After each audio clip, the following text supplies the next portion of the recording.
563 ఉద్యోగాలు, వేల మంది అభ్యర్థుల జీవితాలు. గ్రూప్ 1 పరీక్షకు సంబంధించిన బ్రేకింగ్ జస్ట్ వచ్చింది. పరీక్షా ఫలితాలకు హైకోర్టు బ్రేకులు వేసింది. దానికి సంబంధించిన బ్రేకింగ్ న్యూస్ ఇది. గ్రూప్ 1 పై తెలంగాణ హైకోర్టు కీలక తీర్పు వెలువరించింది. గతంలో ప్రకటించిన జనరల్ ర్యాంకింగ్ లిస్టును రద్దు చేసింది. గ్రూప్ 1 మెయిన్స్ ఫలితాలు రద్దు చేసింది హైకోర్టు. మెయిన్స్ పేపర్లను రీవాల్యుయేషన్ చేయాలని ఆదేశించింది. ఈ రీవాల్యుయేషన్ ఆధారంగా ఫలితాలను తిరిగి వెల్లడించాలి అని చెప్పింది.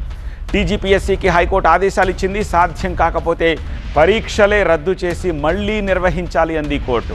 టీజీపీఎస్సీకి 8 నెలల డెడ్ లైన్ విధించింది హైకోర్టు. ఈ 8 నెలల్లో రీవాల్యుయేషన్ చేయాలి అని, లేదా మళ్లీ పరీక్షలకైనా సిద్ధమవ్వాలని హైకోర్టు చెప్పింది. 8 నెలలలోపు మోడరైజేషన్ పద్ధతిలో రీవాల్యుయేషన్ చేయాలి. Sanjay Singh versus UPSC supreme court తీర్పును ప్రస్తావించింది. Single bench judge justice Namavarapu Rajeswararao high court తీర్పుపై రివ్యూకు వెళ్లే ఆలోచనలో ప్రస్తుతం